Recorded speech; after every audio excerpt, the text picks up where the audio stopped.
Cari amici dell'Helvetia Latina, cari inviti, stimiați ghiați, stimiați camarades, chers amis d'Helvetia Latina et membres, chers invités, en particulier Monsieur le conseiller fédéral Guy Parmelin et Monsieur Chop, directeur de Movesia. Quel plaisir de pouvoir vous saluer, chers amis d'Helvetia Latina, chers membres, malgré les distances sanitaires et la distanciation obligatoire par cette situation sanitaire. J'aimerais tout d'abord, au nom du comité, espérer que vous allez bien et former nos meilleurs vœux pour votre santé. Prenez bien soin de vous. Helvetia Latina, comme de nombreuses autres associations, se renouvelle cette année, mais nous voulions absolument garder le contact avec vous au gré de notre assemblée générale, même si elle doit se faire par voie électronique, respectivement au gré de notre soirée annuelle. Alors bien sûr, c'est des nouvelles formules, mais l'important est évidemment pour nous de garder le contact avec vous. De profiter également de vous dire que cette année a été une année riche pour Helvetia Latina, avec de nombreuses activités. Parmi ces dernières, en particulier la nouvelle journée du plurilinguisme au sein du Parlement fédéral et de l'administration fédérale, le 24 septembre dernier, faisant suite à la première journée en 2019. Cela a été de nouveau un très grand succès. Beaucoup de parlementaires ont profité de cette journée pour marquer leur attachement au plurilinguisme en disant quelques mots, voire l'ensemble de leur rapport au Parlement dans une autre langue que celle qu'ils pratiquent usuellement.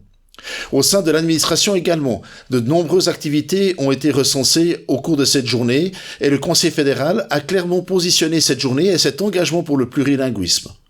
Dire également que cette année, nous avons terminé la journée en partenariat avec les autres associations actives sur le plurilinguisme, les groupes interparlementaires de langue romanche ou de langue italienne, avec le conseiller fédéral Ignacio Cassis, pour avoir une très belle occasion de vernir un nouvel ouvrage qui s'appelle D'une pierre quatre coups et qui vise à recenser nos abréviations, nos petits mots, nos proverbes que nous utilisons dans nos quatre langues, qui parfois peuvent avoir une variante de compréhension et qui en font justement la richesse du plurilinguisme en Suisse.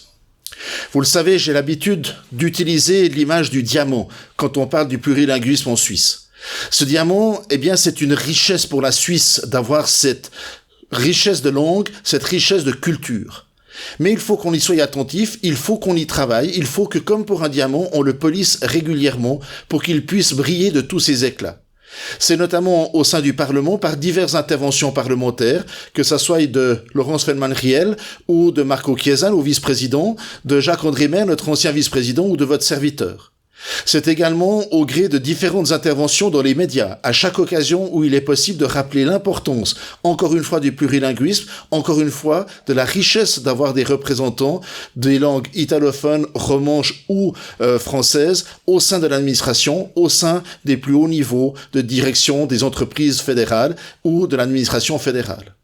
C'est enfin aussi en gré de certaines réponses à des consultations, et cette année nous avons eu une consultation très importante pour le message sur la politique culturelle de la Confédération pour les années 2021 à 2024, où nous avons pu intervenir pour mettre en avant combien il était important de soigner justement le plurilinguisme, de soigner la possibilité des échanges intra-suisses, en particulier pour des jeunes, et ces éléments-là ont été clairement repris, clairement mis en avant au travers de ce message, et évidemment des politiques qui vont devoir transcrire le message dans une réalité au cours des prochaines années.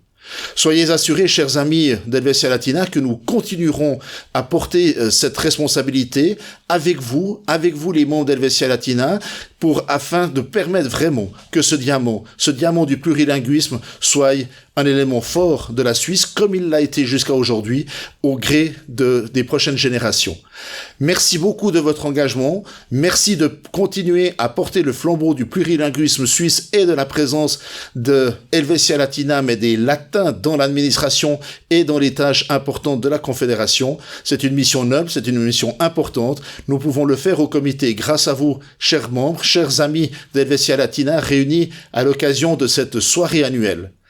Une soirée annuelle qui, comme chaque fois, et c'est bien ainsi qu'on peut garder les traditions malgré tout ce qu'il change, où nous accueillons le vice-président de la Confédération, monsieur le conseiller fédéral Guy Parmelin, ainsi que Movesia, une importante association très active également au plan suisse. Bienvenue à eux, et je me réjouis de leur laisser la place maintenant, par vidéo interposée, pour qu'ils puissent vous délivrer leur message, renforçant encore une fois ainsi combien ensemble nous sommes plus forts pour la merveilleuse promotion du plurilinguisme en Suisse. Tout le meilleur pour vous, prenez encore bien soin de vous.